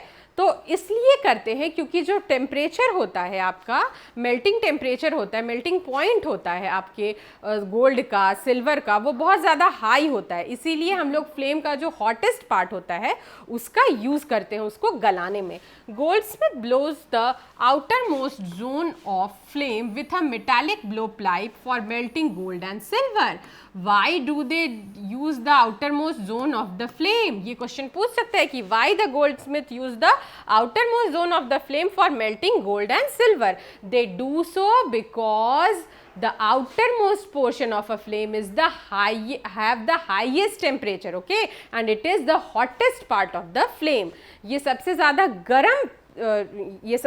गरम पोर्शन होता है किसी भी फ्लेम का, इसीलिए फ्लेम के इस पोर्शन को यूज़ करके हम किसी भी सिल्वर और गोल्ड को, जो सोना का चीज़ होता है, उसको मेल्ट करते। इसलिए मेल्ट करते हैं, क्यों करते हैं गोल्ड और जो सिल्वर होता है उसको इतना ज़्यादा टेम्परेचर पे? क्योंकि उसका मेल्टिंग पॉइंट बहुत ज़्यादा हाई होता है। वो कम टेम्परेचर पे जो सोने की और चांदी की चीज़ें होती हैं उसको हम लोग नहीं गला सकते, उसके लिए बहुत हाई टेम्परेचर चाहिए। That's why we use the outermost part of the flame for melting gold and silver. Okay, आपसे क्वेश्चन अगर पूछे कि क्यों हम लोग आउटर मोस्ट पार्ट को यूज़ करते हैं, तो हम लोग ये बोल सकते हैं क्योंकि गोल्ड और सिल्वर का जो मेल्टिंग पॉइंट होता है वो बहुत ज़्यादा हाई होता है, इसीलिए हम लोग फ्लेम के हॉटेस्ट पार्ट को यूज़ करते हैं to do that. Okay, now आइए अब हम पढ़ते हैं that what is fuel. Fuel क्या होता है? Recall that sources of heat energy for domestic and industrial purposes are mainly wood, charcoal, petrol, kerosene, etc. These substances are called fuel. Okay. Heat energy, heat produce करने के लिए जो मेरे पास source है वो क्या क्या है, जो हम लोग इंडस्ट्रीज़ में और डोमेस्टिक लाइफ में यूज़ करते हैं, वो है हमारे पास wood, charcoal, petrol and kerosene oil. तो ये सारी जो चीज़ें हैं इन्हीं को हम फ्यूल कहते हैं। What is fuel? The substance which is use to produce heat energy. Okay, sources of heat energy भी आप याद रखिएगा, sources of heat energy, okay, that are fuel. Okay, A good fuel is one which is readily available, it is cheap, it burns easily in the air at a moderate rate, it produces large amount of heat, it does not leave behind any undesirable substance. Okay, now what are the conditions it will fit in a good fuel? If I am saying a fuel is a good fuel, तो क्या क्या होना चाहिए उस fuel के अंदर quality? जैसे हम लोग बोलते हैं ना कि एक बच्चा एक अच्छा स्टूडेंट है तो वो एकदम सीरियस स्टूडेंट होना चाहिए, क्लास में एकदम पहले से पढ़ के आना चाहिए, ये सारा क्वालिटीज़ होता है ना। तो अगर हम किसी फ्यूल को कह रहे हैं कि वो फ्यूल जो है वो अच्छा फ्यूल है, तो कैसे हम समझेंगे कि वो जो है केरोसिन ऑयल या पेट्रोल या वुड या anything CNG is a good fuel? Number 1, वो रीडली अवेलेबल होना चाहिए, यानी कि उसका अवेबिलिटी जो होता है वो बहुत टफ नहीं, ऐसा नहीं कि बिल्कुल कुछ जगहों पे मिल रहा है और बाकी जगहों पे मिल ही नहीं रहा, उसका अवेबिलिटी ईजी होना चाहिए, वो चीप होना चाहिए, बहुत महंगा नहीं होना चाहिए, और उसमें जब हम आग लगाएं तो वो मॉडरेट टेम्परेचर में आग लग जाए, ठीक है, ऐसा नहीं कि उसके लिए बहुत ज़्यादा हाई टेम्परेचर का ज़रूरत हो। Got it? और जब हम उसको जलाएं तो उसको जलाने के बाद कुछ इस तरह का गैस नहीं होना चाहिए जो कि ह्यूमन बींग्स के लिए बहुत ज़्यादा हार्मफुल हो। कि अभी तो हम जला करके जैसे क्या होता है कि हम जैसे कोयला जलाते हैं, ठीक है, कोयला जला करके सो जाओगे ना तो इतना ज़्यादा कार्बन मोनोक्साइड प्रोड्यूस होगा, अगर बंद रूम में एक कोयला जला दिया और इतना ज़्यादा कार्बन मोनोक्साइड प्रोड्यूस होगा कि आदमी मर सकता है, ठीक है। इसीलिए हम लोग मना करते हैं कि मतलब कोयला का कहीं पर भी जला करके रूम बंद करके नहीं सोना चाहिए। अगर कोयला जला रहे हो तो किसी खुले जगह पे जलाओ। Got it? अच्छा, ये एक और बात है कि आप केरोसिन ऑयल का जो लैंप जलाते थे ना उसको भी जला करके रूम बंद करके मत सोइए, क्योंकि क्या होगा कि वो जलने के लिए ऑक्सीजन का यूज़ करेगा और सारा ऑक्सीजन खत्म हो जाएगा, and we human beings also intake oxygen, और क्या होगा कि फिर ऑक्सीजन का मतलब सरप्लस अमाउंट ऑफ ऑक्सीजन हम लोगों को नहीं मिलेगा, क्योंकि लैंप भी यूज़ कर रहे हैं, हम भी यूज़ कर रहे हैं, ऊपर से कमरा बंद है, कहीं से ऑक्सीजन आ नहीं सकता है। तो कोई भी इस तरह का जलता हुआ चीज़ को आप अपने रूम में जला के रूम को पैक करके बिल्कुल मत सोइए। और ऐसे भी कहा जाता है कि थोड़ा एयरी रूम में सोना चाहिए, किसी भी तरह के मतलब किसी भी तरह का डेंजर से बचने के लिए, किसी भी तरह का एक्सीडेंटल एक्टिविटी से बचने के लिए। Got it? Now there is probably no fuel that could be considered as ideal fuel. अच्छा, आप सोचिए तो ज़रा सा कि क्या हमारे पास कोई ऐसा फ्यूल है जिसको कि हम आइडियल फ्यूल कह सकते हैं? नो। कोई बहुत महंगा है तो कोई किसी फ्यूल को आप जलाइएगा तो उसके पीछे इतना ज़्यादा हार्मफुल गैस होता है कि उसको मतलब वो इन्वायरमेंट को बहुत ज़्यादा हार्म करता है। तो अभी तक हम लोगों के पास कोई भी ऐसा फ्यूल नहीं है जिसको कि हम आइडियल फ्यूल कह सकें। Now, we should look for a fuel which fulfills most of the requirements of a particular use. Fuel differ in their cost. Some fuels are cheaper than others. बहुत सारे जो fuels हैं वो cheaper मतलब सस्ते हैं और बहुत सारे महंगे हैं। जैसे कि आपका मिट्टी का तेल सस्ता है लेकिन पेट्रोल महंगा है। Got it? आपका जो कोयला है वो सस्ता है, लेकिन मतलब ये ऐसे नहीं है कि दाम सस्ता है तो आइडियल आप इसको कह सकते हैं। Okay, make a list of fuels familiar to you. Group them as solid, liquid and gaseous fuel. अच्छा, एक लिस्ट ऑफ फ्यूल्स बनाइए जिससे आप फेमिलियर हैं और उसको ग्रुप कीजिए सॉलिड, लिक्विड और गैसियस फ्यूल में। ओके, सॉलिड में आप बोल सकते हैं सॉलिड फ्यूल में कोल हो जाएगा आपका, लिक्विड फ्यूल में आपका केरोसिन हो जाएगा, पेट्रोल हो जाएगा, गैसियस में हो जाएगा आपका CNG। ओके, नाउ अब हम पढ़ते हैं फ्यूल इफ़िशियंसी के बारे में। इफ़िशियंसी का मतलब होता है कि कौन कितना इफ़िशियंट है, कौन कितना काम कर सकता है। Got it? तो एक फ्यूल कितना काम कर सकता है, अलग अलग फ्यूल का इफ़िशियंसी अलग अलग होगा, तो उसको हम कैसे मेज़र करते हैं ये सब कुछ हम पढ़ेंगे इस टॉपिक पे। Suppose you were asked to boil a quantity of water using a cow dung, coal and LPG as a fuel.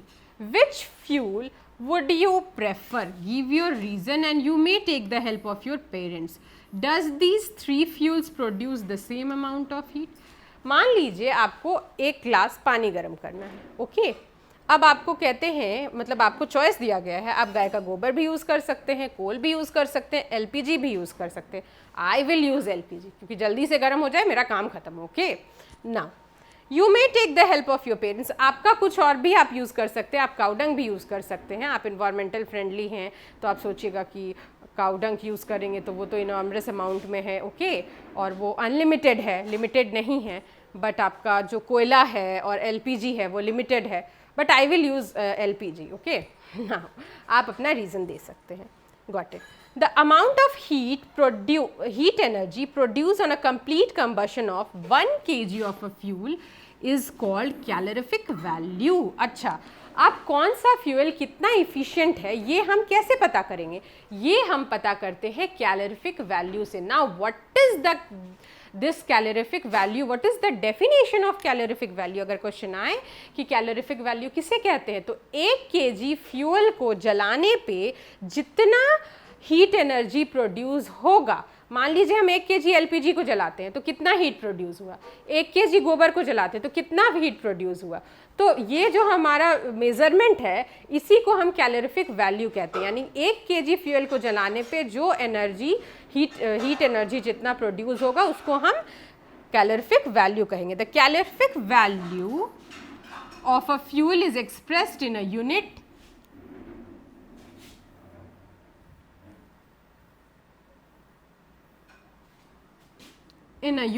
Called kilo joule per kg. Calorific value कैसे मेजर करते हैं? किलो जूल पर केजी से। Calorific value of some fuels are given in table 4.4। देखिए यहाँ पे बहुत सारा आपका फ्यूल्स का नाम दिया हुआ है और उसका कैलोरीफिक वैल्यू दिया हुआ है। फॉर एग्जांपल केरोसिन का 45,000 किलो जूल पर केजी है, काउ डंग का 6,000 to 8,000 kilo joule per kg है, बायोगैस का 35,000 to 40,000 kilo joule per kg है। तो डिफरेंट फ्यूल्स का कैलोरीफिक वैल्यू डिफरेंट होता है। तो this is the fuel efficiency.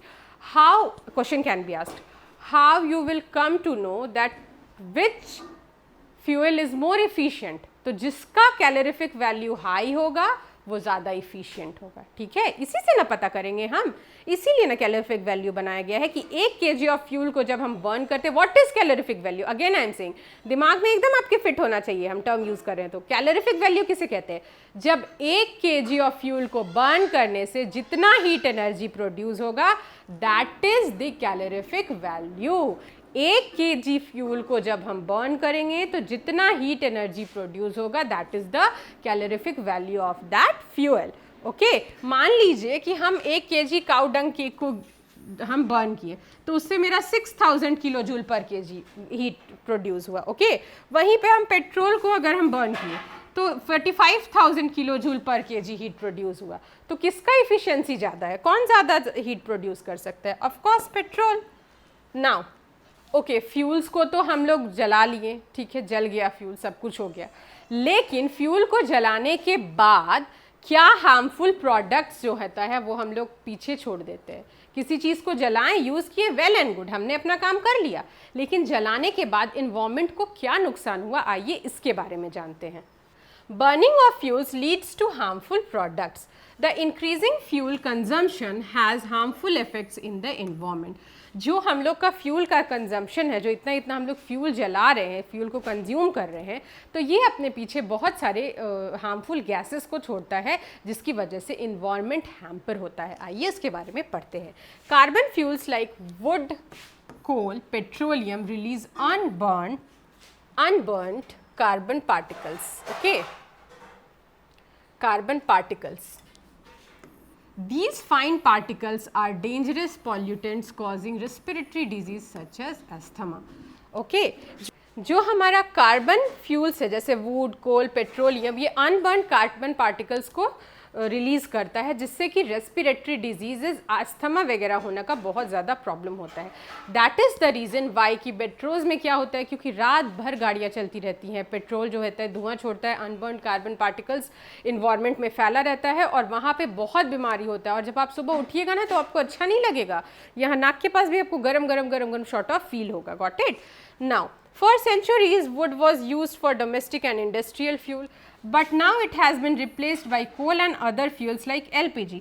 In many rural parts of our country, people still use wood as a fuel because it is easily available and have low cost.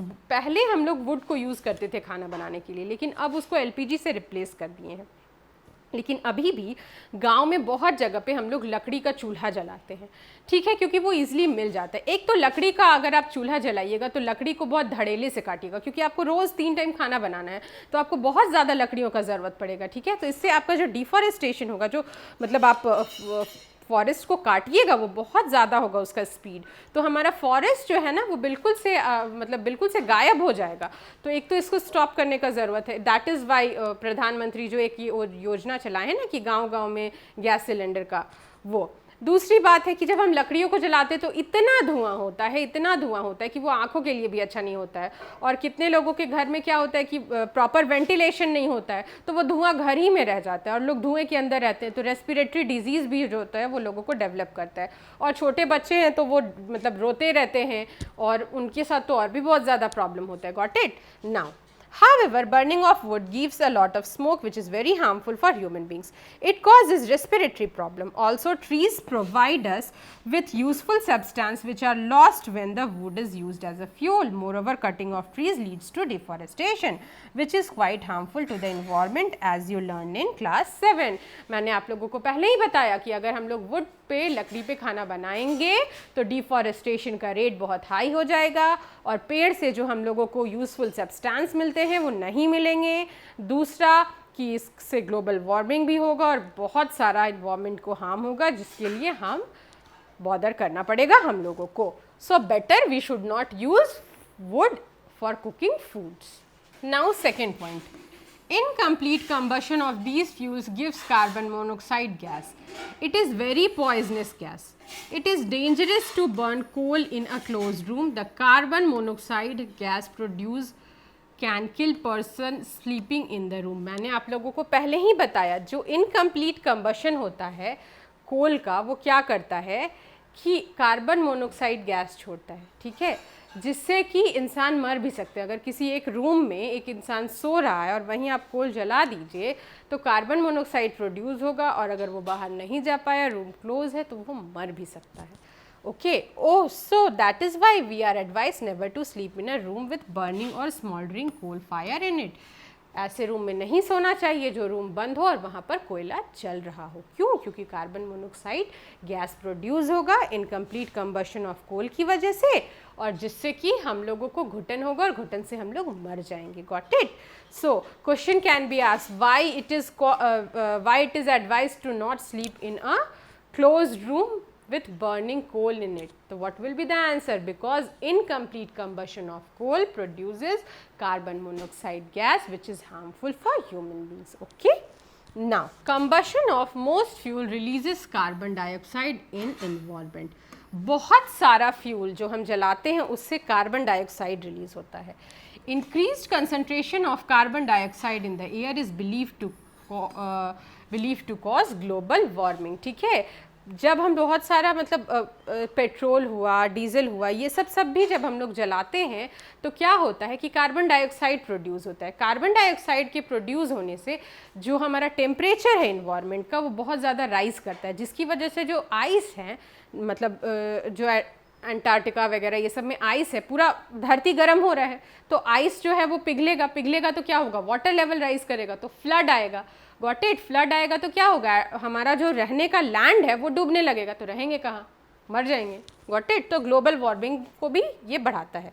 Global warming is the rise in the temperature of atmosphere of the earth. This results among other things in the melting of polar glaciers which leads to the rise in sea level causing the floods in the coastal areas. Low-lying coastal areas may even permanently submerge under the water. मैंने आपको पहले ही समझाया कि carbon dioxide बढ़ेगा environment में, गर्मी बढ़ेगी, polar areas के ग्लेशियर्स जो होंगे वो क्या होंगे, वो मेल्ट होंगे, सी लेवल राइज करेगा तो सी लेवल के किनारे जैसे कि मुंबई हो गया, चेन्नई हो गया, ये सब में बाढ़ आएगी और परमानेंटली भी ये जगह डूब सकता है। Got it? तो हम लोगों को अपने इन्वायरमेंट का बहुत ख्याल रखना है, इसीलिए पेड़ लगाना है। Okay, now burning of coal and diesel releases sulfur dioxide gas. It is extremely suffocating and corrosive gas. Moreover, petrol engine gives off gaseous oxides of nitrogen. देखिए, जब हम डीजल जलाते हैं, कोल और डीजल जलाते हैं तो ये सल्फर डाइऑक्साइड गैस रिलीज करता है। Okay, which gas is released when we use coal and diesel? Okay, which gas, question can be asked कि कोल और डीजल को जब हम लोग जलाते हैं तो कौन सा गैस रिलीज होता है? The answer will be sulphur dioxide gas. Okay, and this sulfur dioxide gas is very much suffocating, and corrosive gas. More over petrol जो होता है वो गैस मतलब नाइट्रोजन का गैसियस ऑक्साइड्स देता है। It is also very dangerous. Oxides of sulphur and nitrogen dissolves in rain and form acids. क्या होता है, पेट्रोल जलता है, नाइट्रोजन ऑक्साइड्स प्रोड्यूस करता है, ठीक है। ये जो आपका कोल एंड डीजल है वो सल्फर डाइऑक्साइड रिलीज करता है। ये नाइट्रोजन और सल्फर का जो ऑक्साइड्स है ये वाटर के साथ जब पानी पड़ता है तो क्या हुआ, पानी पड़ रहा है, अब पूरा इन्वायरमेंट में सल्फर नाइट्रोजन का जो ऑक्साइड्स है वो फैला हुआ है, वो पानी के साथ मिल गया, एसिड फॉर्म कर दिया, ठीक है, एसिड फॉर्म कर दिया। अब धरती पे एसिड रेन होने लगा। एसिड रेन समझ में आ रहा है आप लोगों को? क्लाउड से पानी आया, जैसे ही पूरा हमारा तो पूरा जो सरफेस है ये क्या है, हम लोग पेट्रोल का गाड़ी चला रहे हैं, डीजल का गाड़ी चला रहे हैं, तो नाइट्रोजन और सल्फर डाइऑक्साइड्स पूरा इन्वायरमेंट में पड़ा हुआ है। अब जैसे वाटर के कांटेक्ट में आया, क्या हुआ, एसिड फॉर्म कर दिया। अब क्या होगा हमारे पास, एसिड रेन होगा। आपको पता है, एक प्रैक्टिकल एकदम बिल्कुल मेरे आंख का देखा हुआ मैं बता रही हूँ। मैंने छत पे अपने कपड़े डाले हुए थे, पीला पीला ड्रॉप्स था पूरे छत पे, छोटा छोटा छोटा छोटा पीला पीला drops. It's very dangerous, that is the sign of acid rain. तो आपको पता होना चाहिए, मतलब आपके आसपास के एनवायरनमेंट में क्या है कि थोड़ा पेड़ लगा के रहिए, जिससे कि ऑक्सीजन का सप्लाई होगा ना तो उसको वो मेंटेन करके रहेगा। और हम लोगों को सीएनजी से बना हुआ जो सीएनजी गैस है उसको यूज़ करना है अब गाड़ियों को चलाने के लिए। Okay, the use of diesel and petrol as fuels in automobiles is being replaced by CNG because CNG produces harmful products, less harmful products and CNG is a cleaner fuel. जो CNG है वो less harmful products जो होता है वो अपने पीछे छोड़ता है जब जलता है तो, और ये cleaner fuel भी है।